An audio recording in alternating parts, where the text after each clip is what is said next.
It had been 12 years. 12 long years since I'd turned my back on that world, walked away without a goodbye, leaving it behind like a chapter that never existed. But today, for reasons I still couldn't fully explain, I was back. Not as the shattered man they once pitied, but as something colder, something sharper. I was no longer a man seeking acceptance. I was a presence carved from purpose. I pushed the door open and stepped inside. Not a single head turned.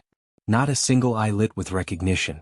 I had become invisible in the space that once suffocated me. Back then, I was the one who never quite fit in, the quiet man with rough hands and modest dreams that never matched the grandeur they worshipped. To them, I was just a temporary detour in her life, someone she would eventually outgrow. And when our marriage collapsed, they treated it like a victory. A triumph over an unworthy chapter. Not one of them stopped to ask why I left. Not one wondered what it cost me. The truth? I didn't walk away because I stopped loving her. I walked away because I loved her too deeply to keep bleeding beside her, to keep watching her turn into a version of herself I couldn't recognize. She had become distant, cold, and so painfully distant from the girl I once knew. And when I saw that change, when I realized that staying meant slowly being erased, I gave her what I thought she wanted: freedom. And then I disappeared without a trace. In the years that followed, I rebuilt myself from the ashes. I changed cities, changed my name, redefined the man I was. I buried that life so deep it felt like a different existence entirely. I never thought I'd return. I never expected to stand once again in the same space that tried to swallow me whole. But then I heard her father was retiring. A celebration. An open invitation. It wasn't revenge that brought me back. It wasn't even closure. It was truth. Raw, unfiltered truth that had been waiting more than a decade to breathe.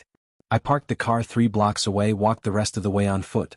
The house looked almost untouched by time. Same white shutters, same stone steps, same windshield hanging from the porch, dancing in the breeze like it had a soul of its own. From inside, laughter spilled out like it never left. Someone called out for a speech, glasses clinked, and then the voices began to quiet. That was my moment. I stepped through the front door. No dramatic reactions. No sudden hush. Just a sea of unfamiliar expressions, eyes scanning me like I was some stranger who wandered in by mistake. Her new husband was the first to speak. "Hey, who invited you?" he asked, his voice edged with a mix of irritation and confusion. I met his gaze, calm and steady, and said, "If I tell you who I am, some people in this room might start running." That's when the silence grew thick. Forks hovered midair. Conversations died mid-sentence. A few faces turned toward me more deliberately now, eyes narrowing, trying to remember. But no one did. Not her father. Not her brother. No one could place the ghost who once sat quietly at their Sunday dinners, who had once been part of their family, if only just barely. Then I saw her. She emerged from the kitchen, drying her hands on a dish towel, smiling at some inside joke, until her eyes met mine. The towel slipped from her fingers. Her smile disappeared. And her voice, barely more than a whisper, cracked as she asked, "Wait, is that?" She couldn't finish. In that instant, I wasn't sure who I was anymore. The man she once knew, or the memory they buried without ceremony. Her husband moved closer, protective now, laying a hand on her shoulder. "Babe, who is this?" he asked. But no one had an answer. Not even me. I hadn't come to make a scene, but just being there, standing in that doorway, was enough to set the air on edge. Years of silence clung to the walls, thick and heavy like fog, full of things never spoken, questions never asked. It felt like the moment before a storm breaks. Tense, still, dangerous. Then her father moved toward me, his eyes narrowing, like he was trying to sharpen the blurry memory that was me. "I know you," he murmured. But he couldn't finish. I reached into my coat, pulled out an old photo, worn, creased, fragile. It was from our wedding. We looked so young then, full of hope, believing in forever. I handed it to him. His fingers trembled as he took it, eyes locked on the image. He opened his mouth, but nothing came out. "You used to call me son," I said, voice low, almost a whisper. "Before I became invisible at your table." The atmosphere snapped tight.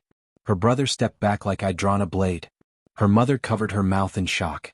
And her husband, he turned to her slowly, confusion written all over him.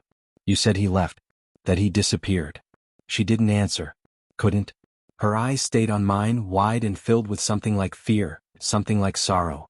Then footsteps sounded from the stairs. A little girl appeared, around 10 maybe. She looked at me with those big, curious eyes. As I knew. My dimples. My chin. That same stormy gaze.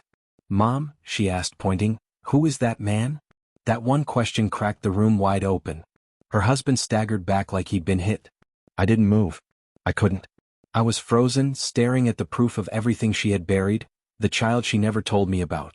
My throat tightened. Still, I managed a word. Hi. Her husband lost it. You told us he was gone. You said he was a deadbeat. You lied. She shook her head, eyes wild. I didn't know he'd come back. He left. No, I said firmly, voice calm. You pushed me out. You pretended I didn't exist. The little girl clung to her mother, clearly afraid. I knelt down slowly, met her eyes. I'm not here to take anything, I told her gently. Only the truth. Everything around me broke open, shouting, crying, years of false peace catching fire. But I stood still, unmoved, watching the life they'd built collapse under the weight of what they'd hidden. Her father placed the photo gently on the table like it was something holy. The room fell into a stunned, painful quiet. Her husband stormed out.